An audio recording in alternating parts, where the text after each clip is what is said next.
our planet, there seems to be an infinite number of beautiful places one can visit, with an equal number of spectacular things to admire.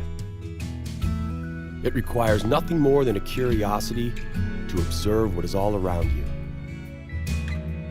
The miracle of nature manifests in countless ways, from breathtaking vistas to the simple movements of a common heifer. The purpose of this program is to present you with the extraordinary diversity of our miraculous blue planet so that you can discover these things for yourself. Once upon a time, this was a single country known as Rhodesia. Today, it lies divided by a national boundary. Zimbabwe was initially southern Rhodesia and lies to the south of Victoria Falls along the river Zambezi. Zambia was initially northern Rhodesia and lies on the other bank of the river. Zimbabwe is a landlocked country in the southeast of Africa. Its southern border is with the country of South Africa. According to archaeologists, the earliest records indicate that first human settlements in this area reach back to the 3rd century.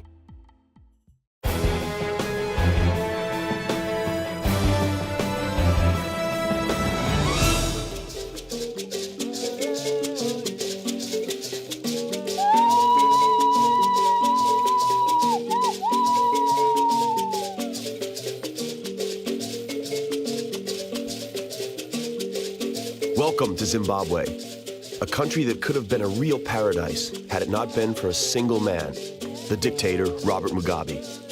He celebrated his 88th birthday this year and has ruled Zimbabwe for 32 years. For decades, Zimbabwe has served the African continent as the main supplier of wheat. Today, as a result of Mugabe's rule, 4 out of 5 people are unemployed and starvation is commonplace.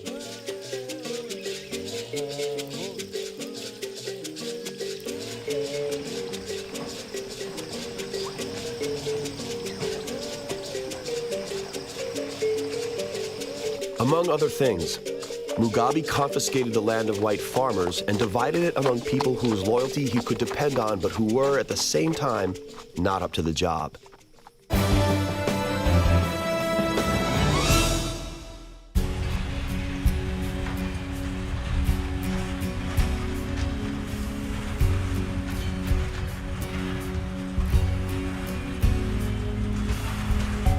Few other African countries enjoy such an abundance of natural wealth.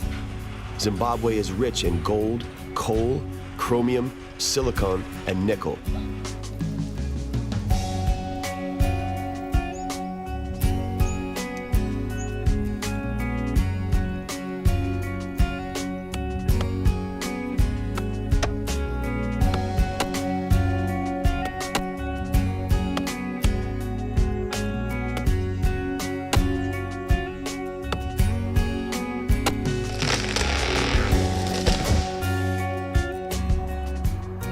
Over 12 million people live in Zimbabwe, most of them native Africans. Many white people used to live here as well, and most lived here in 1975 when they formed 5% of the total population. Today, this number is negligible. 80% of the inhabitants are the Shona people. The second largest ethnic group is the Ndebele people, living mostly in Matabele land in the western part of the country. They conquered the Matabele land plains in the 1830s. Until then, this area was inhabited by the Sana people, otherwise known as Bushmen.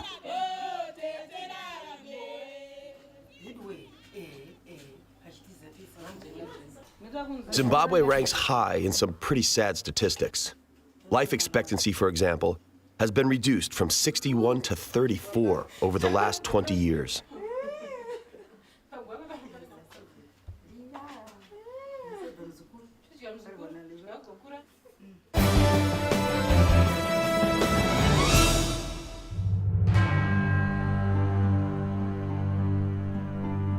The Matobo mountain range is the spiritual heart of Zimbabwe. Matobo stands for bold head. It is a place where many battles and reconciliations took place.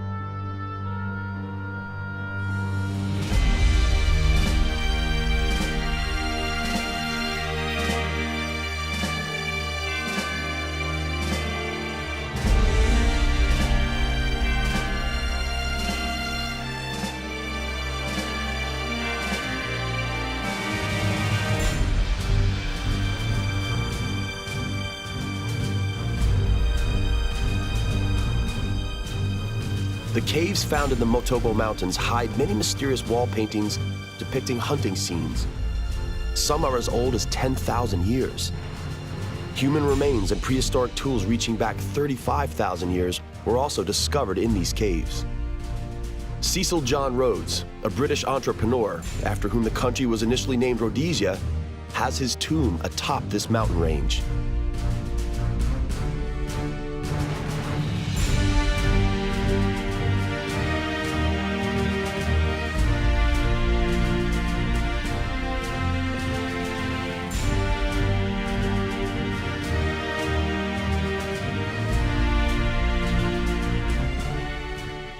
Zimbabwe's main crop is maize.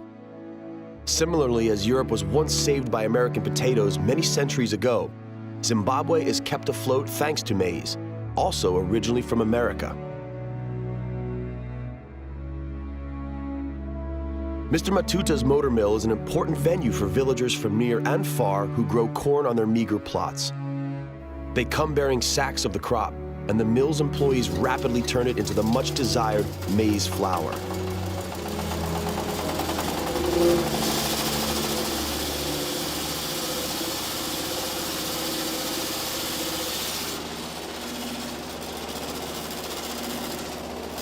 The old and worn machine makes the job rather risky. Fingers are constantly in danger of being chopped off. The flour grinding process always attracts curious onlookers. The owners, on the other hand, prefer a nap in the shade.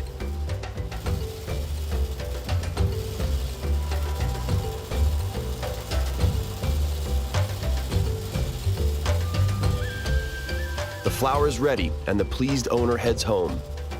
Means of transportation is directly linked to the state of the wallet.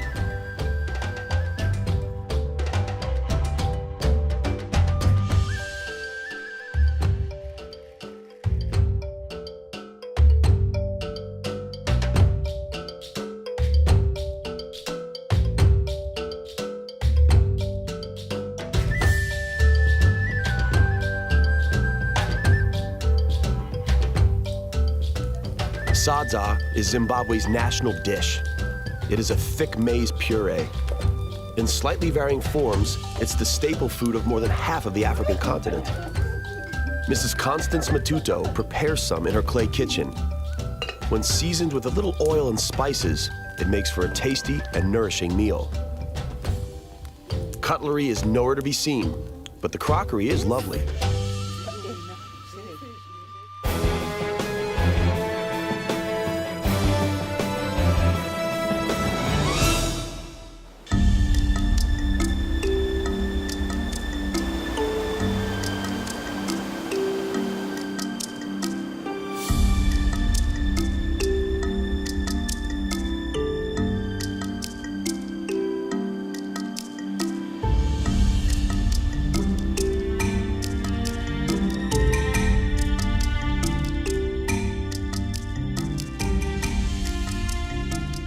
The future of 21st century Africa is directly dependent on factors that have long been taken for granted on other continents.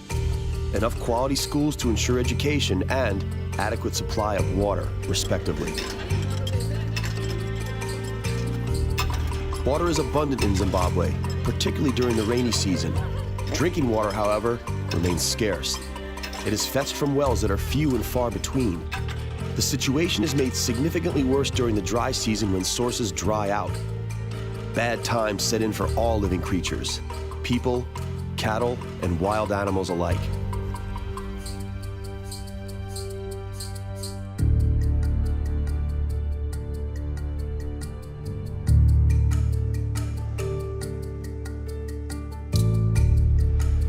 Desperate times call for desperate measures.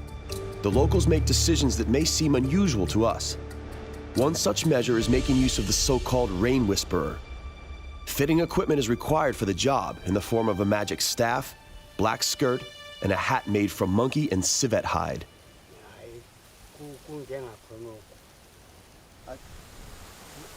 The sacred ceremony in one of the mysterious Nyelele mountain caves in the Matabele Mountains is out of reach to whites, who are believed to have transparent ears and could not hear God's voice in any case. It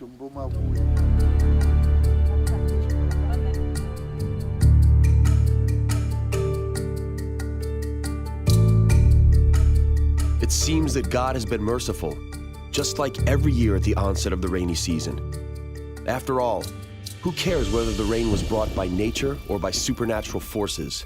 What matters is that it is raining, and hard.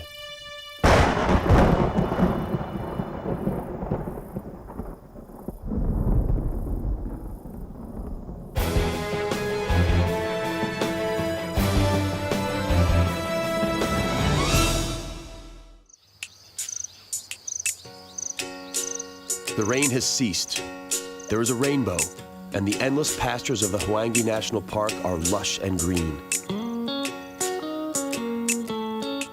Ostriches stroll peacefully, using their sharp vision to spot predators lurking in the tall grass. Evil tongues claim that an ostrich has a larger eye than brain. So what? It doesn't seem to bother him. The African bush is overflowing with life. Animals gather to drink each evening at natural water holes. The juiciest and sweetest grass lines the water holes. Many lovely plants and trees are in bloom: acacias, sturdy baobabs, as well as healing kigelias. The locals claim that the fruits of the bush cure just about everything.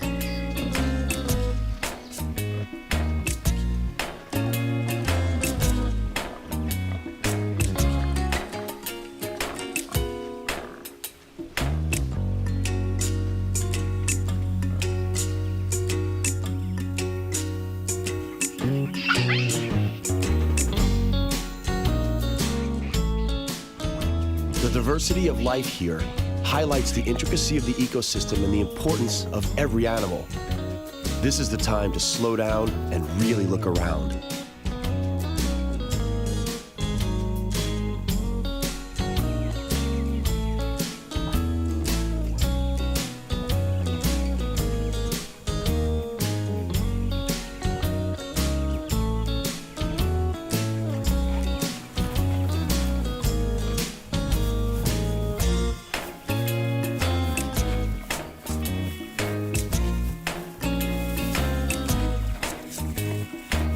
Many animal species that normally have little in common are united by the need to protect themselves on the open plains. For this reason, ostriches, zebras, and wildebeests are seen here living as one. The arrangement is mutually beneficial. Some have better vision, while others have better hearing, and as such, together they have a better chance of spotting approaching danger. There is power in numbers. Wildebeest are truly remarkable creatures. It's almost as if God had a few bits left over when creating the animal kingdom and used those bits to create a half-horse, half-cow as a prank. In other words, the wildebeest. In reality, wildebeests are relatives of the antelope in the Bovidae family. The tallest land animal, the giraffe, also lives in the Hwange Park. The males reach a respectable height of 5.5 meters and weigh around a ton. Arabian merchants once graced a giraffe with the name Zarafa, meaning the one that walks fast. Its Latin name, Giraffa camelopardalis, is a reminder of the mistaken idea that it was a cross between a camel and a leopard. The giraffe's height provides it with a remarkable view and enables it to feed on vegetation inaccessible to other species. In everyday life, though, this height presents a complication. Even such mundane feats as quenching thirst entail a complicated operation. Due to their height, giraffes must regulate their blood pressure to prevent brain damage when lowering their heads.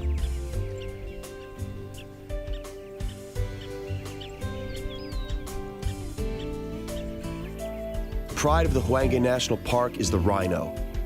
According to one of the rangers, Godfrey Kanye, annually poachers in Zimbabwe kill tens of rhinos. Although it seems to be a silly superstition, powder made from the rhino horn is still used today in traditional Asian medicine as a potent aphrodisiac.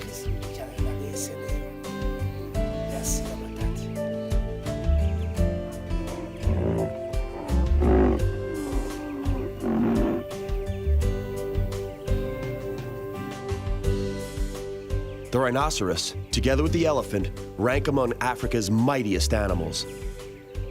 In Zimbabwe, as anywhere else in the world, the lion is the ruler of the animal kingdom. This pride of 4 lionesses and 4 playful cubs are resting peacefully, having had their day's fill.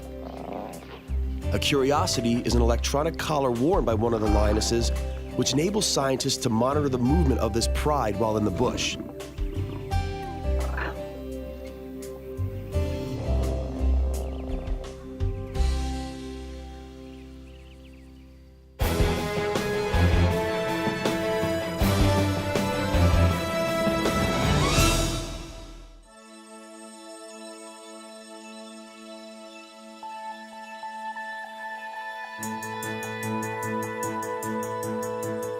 Alongside its wildlife, Zimbabwe has many other attractions. With Zambia, it shares a world rarity.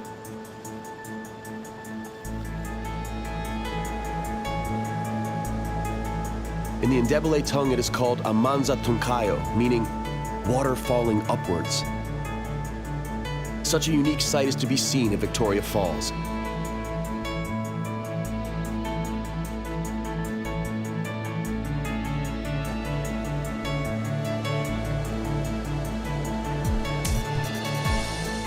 The waterfall was discovered in 1855 by a Scottish traveler and missionary, David Livingstone, who proclaimed that such a stunning sight is certainly admired by angels as they fly overhead.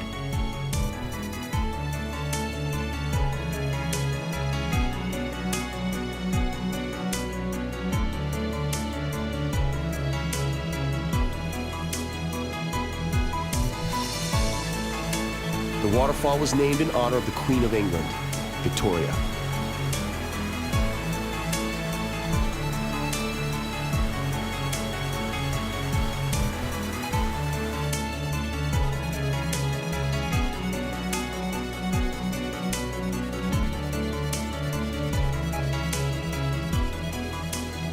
On its way toward the Indian Ocean, the 1,700-meter wide Zambezi River suddenly drops into a 100-meter depth.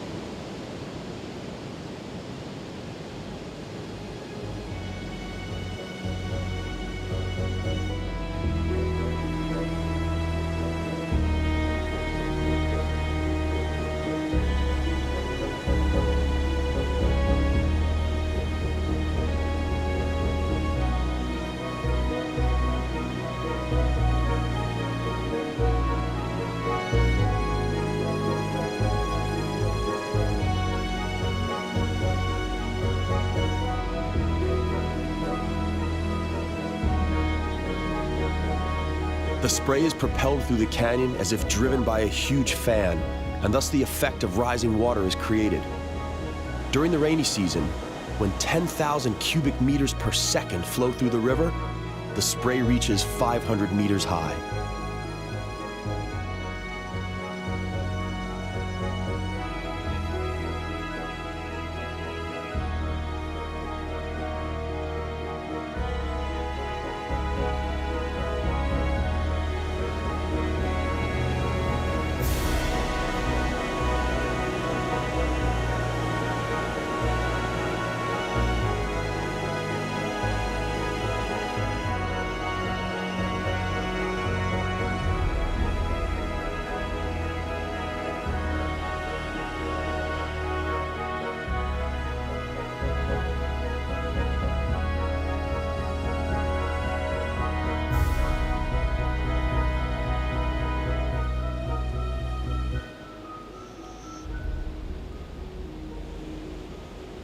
The wild rapids on the river Zambezi are tamed by the massive Kariba Dam built at the end of the Batoka Pass. The dam has been essential to the development of the mining industry, which requires substantial amounts of electrical energy. On the other hand, the dam has driven out the Tonga tribe, who inhabited the river's banks and lived off fishing. Long gone are the romantic times when hydroplanes were the only means of travel from England to southern Africa. Today, there are much more prosaic means of transportation across Zimbabwe. The bravest of the wildlife admirers may wish to encounter Africa's deadliest animal, the hippo. There are up to 20 hippos in a single bay. The hippopotamus, although a vegetarian and apparently clumsy, is capable of decent acceleration. Hippos are territorial and can be driven to furious rage when their habitat is compromised. The locals claim that whoever crosses a hippo's path seldom gets away alive. As this bad-tempered specimen clearly demonstrates, the hippo is well equipped to bite an uninvited intruder in half. No need to test all theories, surely.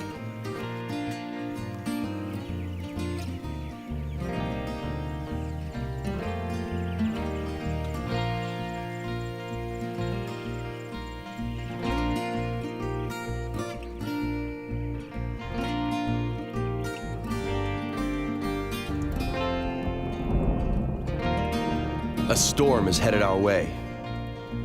During the rainy season, it rains more or less non-stop for almost 100 days. The storms irrigate the scorched land, and dried out riverbeds, as well as water levels in lakes, rise by several meters. There is no need for wildlife to migrate all the way to waterholes, and so the already slow rhythm of life slows down even more.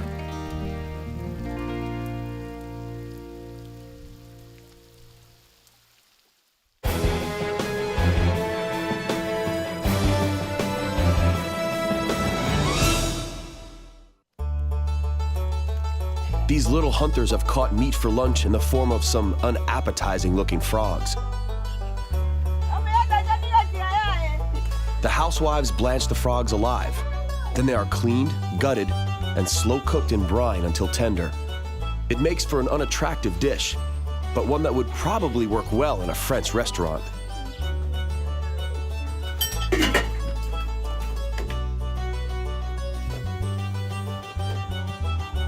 Waiting for the meat to cook is the perfect opportunity to tell stories. Story and fable-telling skill is an art form in Africa, as is dancing and singing. Mrs. Bongi Nkonda recounts the story of a jackal and a crow for the children. It is the equivalent of the fable about the cunning fox that stole a bit of cheese from the mad crow, only here, in Africa, there is a jackal instead of a fox and a chunk of meat instead of cheese.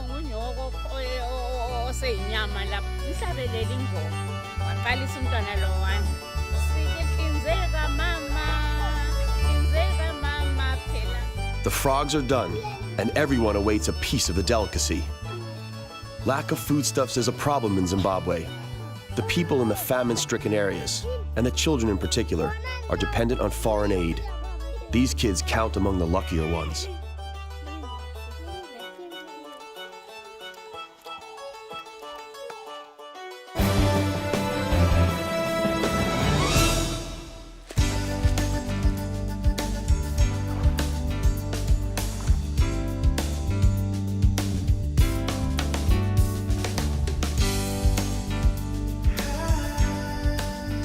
Zimbabwe, a beautiful and naturally wealthy country with enchanting nature on the surface and immeasurable mineral wealth beneath the surface, made poor by a man. People die of starvation here.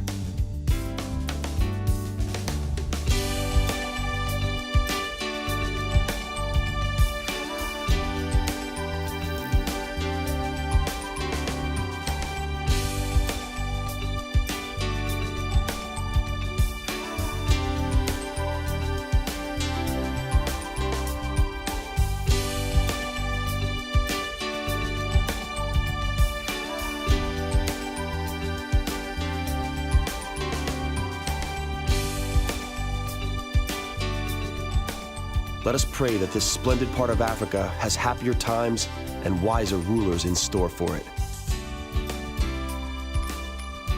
Lisa Lekule, Zimbabwe. Farewell.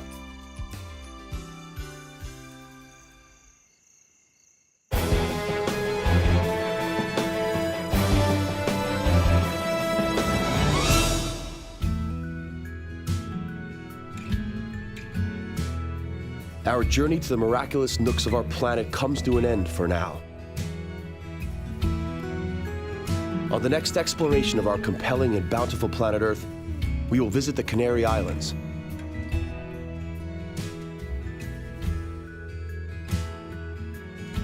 We'll learn that opuntia is not suitable just for delicious fruit compote. And we'll end our journey at possibly the world's loveliest coastal cliffs in Guelmin. That's all right here on Miracles of Nature. We hope you'll join us.